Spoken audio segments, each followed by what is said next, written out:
कहानी नीरू की है। पंजाब की नीरू की शादी दिल्ली के राहुल से होती है।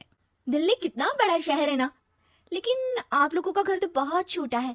हमारे पंजाब में तो ये बड़े बड़े घर होते हैं कि मजा ही आ जाता है। कोई बात नहीं नीरू, मैं भी तुम्हारे लिए बहुत बड़ा मकान बनाऊंगा बहुत जल्दी।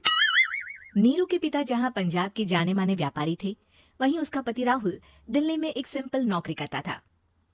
माँ, यहाँ तो घी मक्खन इतना महंगा है कि क्या बताऊं। मैं तो तरस ही जाती हूँ घी खाने के लिए। नीरू की माँ को ये सुनकर बहुत दुख होता है।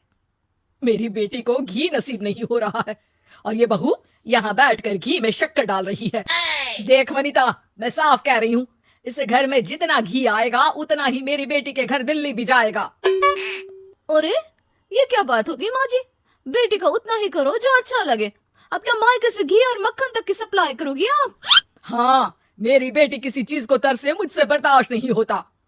अब क्या था, नीरू के मायके में 2 किलो घी आता तो 2 किलो दिल्ली जाता नीरू के पास।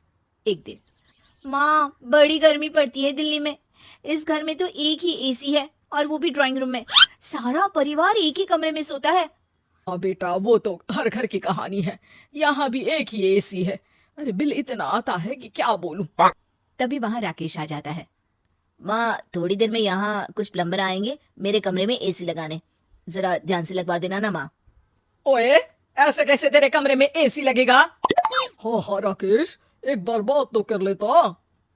अरे पापा, वो वनिता को गर्मी में नींद नहीं आती। ड्राइंग रूम में सबके साथ सोने में वो अनकंफर्टेबल है, इसलिए। अरे पूरे परिवार के साथ वहाँ तेरी बहन नीरू भी तो सोती है, वो नहीं हो रही क्या अनकंफर्टेबल? समझ रहा है ना? अगर एसी लगेगा तो एक दिल्ली में तेरी बहन के कमरे में भी लगेगा, तभी तू लगा सकेगा। राकेश वनिता को सारी बात बताता है। वनिता करती भी क्या, मन मार कर बैठ जाती है। माँ, ये लोग ठीक नहीं है, क्या करूं मैं? अरे बेटी, यहाँ आ जा, तू यहाँ आकर रह ले। अरे छोड़ दे ऐसे पति को। कैसे छोड़ दूं माँ? समाज क्या कहेगा, लोग क्या कहेंगे? वैसे भी मेरा एक बेटा है मयंक। अरे हटा बेटा, तेरी उम्र ही क्या है, इतनी परेशान रहेगी तो काम कैसे चलेगा। खैर, बात आई गई हो जाती है। माँ को लगता है कि नीरू ठीक है, तो वहीं नीरू के मन में एक ही लाइन चल रही होती है, यहाँ आ जा।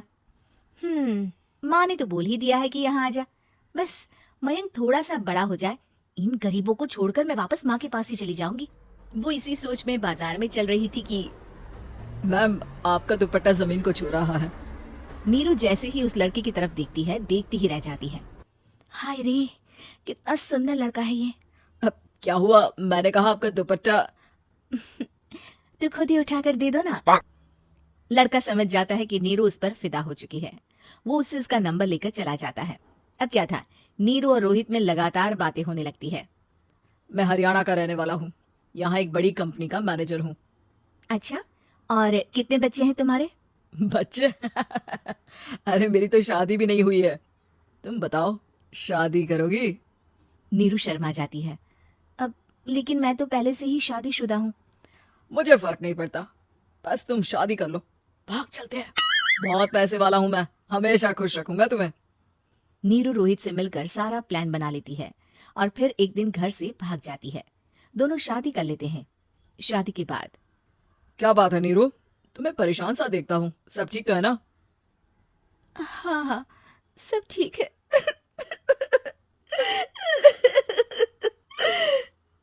ये कहते कहते ही वो रोने लगती है। अरे क्या हो गया, रो क्यों रही हो? मैंने तुमसे एक बात छुपाई है और वही बात अब मुझे परेशान कर रही है। रोहित, मेरा एक बेटा भी है, उसका नाम मयंक है। क्या बात कर रही हो? ये तुमने मुझे पहले क्यों नहीं बताया? देखो नीरू, मेरी माँ को मैंने ये नहीं बताया है कि तुम शादीशुदा हो। बच्चा मैं मैनेज नहीं कर पाऊंगा। नीरू को समझ में नहीं आता कि वो क्या करे। तुम उस बच्चे को अपनी माँ को क्यों नहीं दे देती? नीरू चुपके से माँ को फोन करती है। माँ, क्या मयंक को तुम रख सकती हो? बेटा, मैं राकेश के साथ बात करती हूँ, आखिर घर का बेटा वही है, जो वो बोलेगा। वैसे भी बेटा, तूने जो किया है ना, उसके बाद से पूरा घर तेरी बुराई कर रहा है। मैं भी अब किसी से तेरे लिए लड़ नहीं सकती। राकेश बेटा, नीरू ने तो जो किया बहुत ही बुरा किया, लेकिन मैं सोच रही थी कि क्यों ना मयंक को हम यहाँ ले आए। तभी वनीता बोल पड़ती है। वाह जी, ऐसे कैसे यहाँ ले आए? यहाँ क्या भंडारा भरा है? और जिस बच्चे की माँ ने नहीं सोचा उसके लिए हम क्यों सोचे? नीरू को एक बार तो अपने बच्चे के बारे में सोचना चाहिए था ना। अरे लेकिन तेरे पास भी तो लड़का नहीं है ना वनीता। माँ, वनीता ठीक बोल रही है। कल को वो बड़ा होकर इसी घर का हिस्सा मांगेगा तो हम क्या करेंगे? माँ कहती भी तो क्या, वो चुप रह जाती है। वहीं नीरू का पहला पति कहता है, माँ, अगर आज भी वो वापस आ जाए तो मैं उसे माफ कर दूंगा। बेटा, गरीबी चीज ही ऐसी है, क्या करेगा। तू तो अब मयंक का सोच। वो बेचारा तो बिना माँ का हो गया। मयंक की खातिर तू दूसरी शादी कर ले बेटा। लोगों के लाख समझाने के बाद नीरू के पहले पति की शादी रिद्धि से हो जाती है, जिसके पहले पति से 2 बच्चे होते हैं। देखो जी, मैंने शादी सिर्फ बच्चे के खातिर की है। मैंने भी शादी सिर्फ बच्चों के खातिर की है। वहीं नीरू के दूसरे पति के मन में ये बात घर कर जाती है कि नीरू एक मासूम बच्चे को उसके खातिर छोड़ कर आई है। अब देखो नीरू, मुझे लगता है कि जो औरत अपनी कोख का बच्चा छोड़ सकती है वो तो कुछ भी कर सकती है। कल को तुम्हें मुझसे अच्छा कोई मिल गया तो तुम तो मुझे भी बाय बाय कर दोगी ना। नीरू को अब उसका दूसरा पति ताने देना शुरू कर देता है। तंग आकर नीरू उसके यहाँ से भागकर अपने पहले पति के पास चली जाती है। लेकिन ससुराल में क्या लेने आई है नीरू, मयंक को? नहीं सासू माँ, मुझसे गलती हो गई, मुझे माफ कर दीजिए। नीरू, अब वक्त खत्म हो गया है, मेरी शादी हो चुकी है। तो छोड़ दो ना उसे, हमारा बच्चा है।